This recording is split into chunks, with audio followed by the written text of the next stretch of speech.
होगी रोज खटर पटर, बातें भी चटर पटर, घर घर की खबर खबर, हंसी ठिठोली की है अंगराई।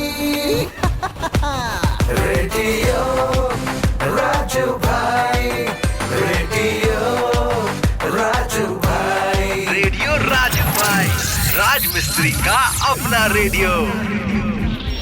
नमस्कार मेरे राजमिस्त्री भाइयों, मैं हूँ राजू भाई और लेकर आ चुका हूँ आप सभी के लिए रेडियो राजू भाई, राजमिस्त्री का अपना radio, powered by UltraTech cement, देश का नंबर 1 सीमेंट। तो दोस्तों शुरू करते हैं आज का प्रोग्राम। और आज के प्रोग्राम में मैं आपको सबसे पहले बताऊंगा आज का विचार। लेकिन आपको एक बात और बता दूं, आज दिल की बात में हम जानेंगे कि भारत में निर्यात के लिए 7 सर्वश्रेष्ठ उच्च मांग उत्पाद क्या हैं।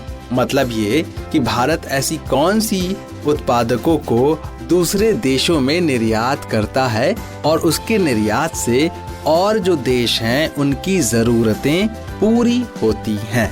लेकिन सबसे पहले आज का विचार, जिसने कोई गलती नहीं की उसने कभी कुछ नया करने की कोशिश ही नहीं। मतलब ये कि जब आप कुछ नया करने की कोशिश करते हैं तो गलतियों के जो चांस होते हैं वो बढ़ जाते हैं। और गलतियां अगर आपसे हो रही हैं, इसका मतलब यही है कि आप नया करने की कोशिश कर रहे हैं। जो इंसान पुरानी चीजों को घिसे पिटे तरीकों से करने की कोशिश करता रहता है, वो आखिर क्या गलती करेगा, और इसीलिए वो कुछ नया भी नहीं सीख पाता। तो दोस्तों आज का विचार उम्मीद करता हूँ आप अपने जीवन में उतारेंगे और इससे अपने जीवन को और आसान और ज्यादा स्वर्णमयी बना पाएंगे। तो दोस्तों आज हम बात करेंगे दिल की बात में भारत में निर्यात के लिए 7 सर्वश्रेष्ठ उच्च मांग उत्पाद कौन कौन से हैं। क्या होता है कि इस पूरे विश्व में जितनी देशें हैं एक दूसरे पर किसी न किसी चीज को लेकर आश्रित हैं। उसी तरीके से भारत एक ऐसा देश है जिस पर बाकी बहुत सारे देश आश्रित हैं। भारत भी बहुत सारे मामलों में दूसरे देशों पे आश्रित है, लेकिन भारत पे भी बहुत सारे देश जो हैं वो आश्रित हैं। तो ऐसी कौन कौन सी चीजें हैं जो भारत यहाँ पर उसका उत्पादन करता है और फिर उसे निर्यात करता है। तो मैं ऐसी 7 सर्वश्रेष्ठ उच्च उत्पाद के बारे में आपको बताने वाला हूँ, जिसकी जानकारी से आप क्या कर सकते हैं। अगर कभी आप वो उस चीज से संबंधित कोई बिजनेस करना चाहें तो आपको एक आइडिया मिल सकता है। तो चलिए शुरू करते हैं। सबसे पहले पेट्रोलियम उत्पाद। कई अर्थ उत्पाद पेट्रोलियम जैसे चारकोल, कोयला, कोक और मोम से बने होते हैं। इन उत्पादों की बांग्लादेश, भूटान, नेपाल, म्यांमार आदि जैसे कुछ विकासशील पड़ोसी देशों में भारी मांग है। यह निसंदेह एक बहुत ही आकर्षक निर्यात व्यवसाय है, लेकिन ध्यान रखें कि आपको इसके लिए भारी निवेश की आवश्यकता है। नंबर 2, कीमती पत्थरों और रत्न। भारत हमेशा से ही अपने आभूषणों और कीमती पत्थर निर्यातकों के लिए जाना जाता है। बाजारों की कोई कमी नहीं है जो गोल्ड, चांदी, रत्न, अर्थ कीमती पत्थर आदि का आयात करते हैं, और भारत स्थानीय हस्त निर्मित आभूषणों के शीर्ष निर्यातकों में से एक है। यदि आप एक ही व्यवसाय में भाग लेते हैं तो आप महान लाभ मार्जिन प्राप्त कर सकते हैं। यदि आप कीमती पत्थरों को निर्यात करने की योजना बनाते हैं तो आपको इन रत्नों और उनकी गुणवत्ता की गहराई से जानकारी की आवश्यकता होती है, क्योंकि गुणवत्ता में थोड़ा ऊपर नीचे का मतलब लागत में बहुत अंतर है। नंबर 3, खनिज ईंधन। आपको यह जानकर आश्चर्य होगा कि भारत में 87 प्रकार के खनिज हैं, जिनमें से 47 गैर धातुएं हैं, 10 धातु खनिज हैं, विभाजित AS 40 प्रकार के ईंधन खनिज और 26 अन्य हैं। लौह अयस्क निर्यात में अग्रणी खनिज है और यह निसंदेह एक विशाल बाजार है। एक बड़ा लाभ इन खनिजों के लिए कभी न खत्म होने वाली मांग है। नंबर 4, यांत्रिक उपकरण। भारत यांत्रिक उपकरणों का अग्रणी निर्माता है। भारतीय निर्मित ट्रैक्टर चालित हार्वेस्टर और स्वचालित हार्वेस्टर का उपयोग दक्षिण अमेरिका, एशिया, मध्य पूर्व और अफ्रीका के कई देशों में किया जाता है। विशेषज्ञों को आने वाले समय में मांग के और विस्तार की भी उम्मीद है। नंबर 5, फार्मास्यूटिकल उत्पाद। मूल्य के मामले में भारतीय दवा उद्योग विश्व स्तर पर 14वें स्थान पर है और आकार के मामले में यह 3रे स्थान पर है। 2019 में भारत ने वैश्विक जेनेरिक दवाओं का 20% आपूर्ति की। आने वाले वर्षों में और बढ़ने की उम्मीद है। दवा उद्योग के पास भारत में 8,100 से अधिक दवा उत्पादन सुविधाएं हैं। शीर्ष दवा निर्यात उत्पाद सक्रिय सामग्री, तैयार दवाएं, बायोफार्मास्यूटिकल्स और अन्य चिकित्सा सेवाएं हैं। अमेरिका के बाहर यूएस ड्रग कंट्रोल एजेंसी के अनुसार फार्मास्यूटिकल कारखानों में भारत दुनिया का नेतृत्व करता है। दवा और दवा उत्पादों का निर्माण व्यवसाय विश्व स्तर पर सबसे अधिक तरल और आकर्षक निर्यात व्यवसायों में से एक है और आश्चर्यजनक रूप से यह अभी भी भारत में किसी भी छोटे निर्यातक के लिए एक आसान विकल्प है। नंबर 6, डेयरी उत्पाद। भारत को कई देशों को डेयरी आधारित उत्पादों का निर्यात करके बहुत लाभ होता है। पश्चिमी बाजारों में इंडेसाइन मवेशियों से दूध की अत्यधिक मांग की जाती है। इस प्रकार के दूध से प्राप्त उत्पादों की लागत आसानी से स्थानीय डेयरी उत्पादों की कीमत से लगभग 4 गुना अधिक कीमत पर बेची जाती है। इसके अलावा कुछ प्रमुख भारतीय डेयरी निर्यात में घी, पनीर और दही शामिल है। डेयरी उत्पाद एक बहुत ही आकर्षक निर्यात प्रस्ताव है। हालांकि यह सबसे अच्छा होगा यदि आप उन उत्पादों के छोटे शेल्फ जीवन के कारण गुणवत्ता नियंत्रण, पैकेजिंग और प्रशीतन पर तेज नजर रखते हैं। नंबर 7, लेदर और उसके उत्पाद। भारत प्रमुख चमड़ा निर्यातक देशों में से एक है और दुनिया भर में कई बाजार चमड़े के उत्पादों के लिए बहुत अधिक भुगतान करते हैं। इन उत्पादों में पर्स, कोट, जूते, क्रिकेट बॉल्स आदि शामिल हैं। अमेरिका और यूरोप पारंपरिक रूप से भारतीय चमड़े के सामान के लिए बड़े बाजार हैं। आप कम प्रतियोगिता में खेल खेलने के लिए कुछ छोटे देशों को भी लक्षित कर सकते हैं। यहाँ तक कि सेमी उपचारित चमड़े की मांग भी अधिक है। तो दोस्तों, ये ऐसे 7 उत्पाद हैं जो भारत से सबसे ज्यादा निर्यात किए जाते हैं। उम्मीद करता हूँ इस जानकारी से आपको लाभ होगा।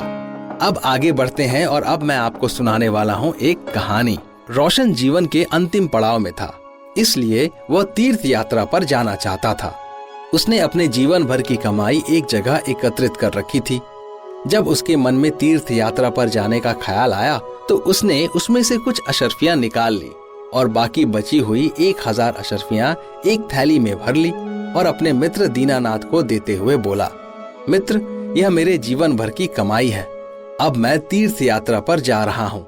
अगर मैं 1 साल के अंदर नहीं आ पाया तो तुम इन्हें किसी नेक काम में खर्च कर लेना। 1 साल तक ये अशर्फियां तुम्हारे पास मेरी एक अमानत है। अगर मैं आ जाऊंगा तो मैं आकर वापस ले लूंगा। दीनानाथ ने कहा, आप चिंता ना करें, मैं आपकी ये अमानत संभाल कर रखूंगा।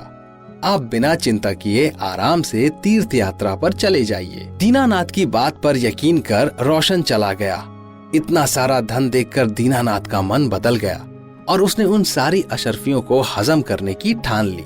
1 वर्ष बाद जब रोशन तीर्थ यात्रा से वापस आया और दीनानाथ के पास अपना धन लेने गया तो दीनानाथ ने धन देना तो दूर, रोशन को पहचानने से भी इनकार कर दिया और उसे बेइज्जत करके घर से भगा दिया। बेचारा गरीब रोशन अपने दोस्त की इस हरकत पर यकीन ही नहीं कर पा रहा था, लेकिन रोशन ने भी हार नहीं मानी और अपना धन दीनानाथ से लेने के लिए उसने बादशाह अकबर के दरबार में न्याय की गुहार लगाई। अब दीनानाथ को भी दरबार में बुलाया गया, लेकिन दीनानाथ अभी भी रोशन को पहचानने से इनकार कर रहा था। रोशन के पास अपनी बात को साबित करने के लिए ना तो कोई गवाह था और ना ही कोई सबूत। सच्चाई का पता करने के लिए बादशाह ने यह मामला बीरबल को सौंप दिया। बीरबल ने दोनों से दोबारा पूछताछ की, लेकिन दीनानाथ अपनी बात पर अटल रहा। बीरबल ने रोशन से पूछा, तुमने किसके सामने अपना धन दीनानाथ को दिया था? हुजूर, बस एक आम के पेड़ के नीचे मैंने धन दिया था और कोई गवाह नहीं था। इसका मतलब तुम्हारा गवाह आम का पेड़ है। जाओ तो उस आम के पेड़ से कहो कि वो तुम्हारे पक्ष में गवाही दे। अगर वो ना माने तो उसकी मिन्नतें करना, लेकिन पेड़ को गवाही के लिए लेकर आना, तभी तुम्हारा धन तुम्हें वापस मिल सकता है। बेचारा रोशन बड़बड़ाता हुआ चला गया। पेड़ भी भला गवाही दे सकता है? दीनानाथ और बीरबल महल में ही रोशन का इंतजार करने लगे। कुछ समय गुजर गया तो बीरबल ने बोला, अब तो रोशन आम के पेड़ के पास पहुंच गया होगा और उससे मिन्नतें कर रहा होगा। तभी दीनानाथ बोला, रोशन तो वृद्ध आदमी है, वो इतनी जल्दी वहां नहीं पहुंच सकता। अभी तो उसे काफी समय लग जाएगा क्योंकि वहां का रास्ता भी साफ नहीं है। बीरबल शांत होकर रोशन का इंतजार करने लगे। कुछ देर बाद रोशन महल में आया और बोला, महाराज, मैंने पेड़ से बहुत मिन्नतें की, लेकिन वो वहीं का वहीं खड़ा रहा। अब आप ही बता दीजिए मैं क्या करूं। बीरबल ने रोशन को आश्वासन देते हुए कहा, तुम चिंता मत करो, पेड़ तुम्हारे पक्ष में गवाही देकर चला गया है। दीनानाथ ने आश्चर्यचकित होकर पूछा, पेड़ कब आया? मैं तो कब से यहीं बैठा हूं। बीरबल बोले, दीनानाथ, जब मैंने तुमसे पूछा था कि रोशन उस पेड़ के पास पहुंच गया होगा तो तुमने तुरंत इनकार कर दिया। इसका मतलब कि तुम उस जगह के बारे में अच्छी तरह से जानते थे, लेकिन तुम झूठ बोल रहे थे। अब तुम सीधे सीधे अशरफियों के बारे में बताते हो या मैं अपने तरीके से पूछूं? बेचारे दीनानाथ ने डर के मारे सब कबूल कर लिया। उसने रोशन से माफी मांगकर उसका सारा धन वापस कर दिया। दोस्तों, आपने एक कहावत तो सुनी होगी कि चोर के दाढ़ी में तिनका। बस यही कहावत इस कहानी के साथ फिट बैठती है। कभी किसी के साथ बेईमानी ना करें दोस्तों, क्योंकि समय का पहिया घूमकर आपके पास वापस जरूर आएगा और आप जैसा दूसरों के साथ करेंगे वैसा ही आपके साथ भी होगा। हम बढ़ते हैं अब शो में थोड़ा और आगे। अब मैं आपको बताने वाला हूं एक रोचक तथ्य, लेकिन उससे पहले आप सभी को याद दिला दूं मेरे राजमिस्त्री भाइयों कि केवल अल्ट्राटेक सीमेंट का ही इस्तेमाल करें, क्योंकि बढ़िया काम तो बढ़िया नाम। आज का रोचक तथ्य कहता है कि पढ़ना और सपने देखना हमारे दिमाग की अलग अलग भागों की क्रिया है, इसलिए हम सपने में पढ़ नहीं पाते हैं। आप कभी भी ऐसा सपना नहीं देखेंगे जहां आप उस सपने में कुछ पढ़ पा रहे हो। खैर, ये दिमागी बातें हैं, ये एकदम विज्ञान है और इसको जानकर मुझे भी उतनी ही हैरानी होती है जितनी कि आपको। लेकिन अब मैं लेने वाला हूं आप सभी से इजाजत। इस बात में कोई हैरानी नहीं होनी चाहिए। आप अपना ख्याल रखिए, हम मिलेंगे अगले एपिसोड में। शुक्रिया दोस्तों।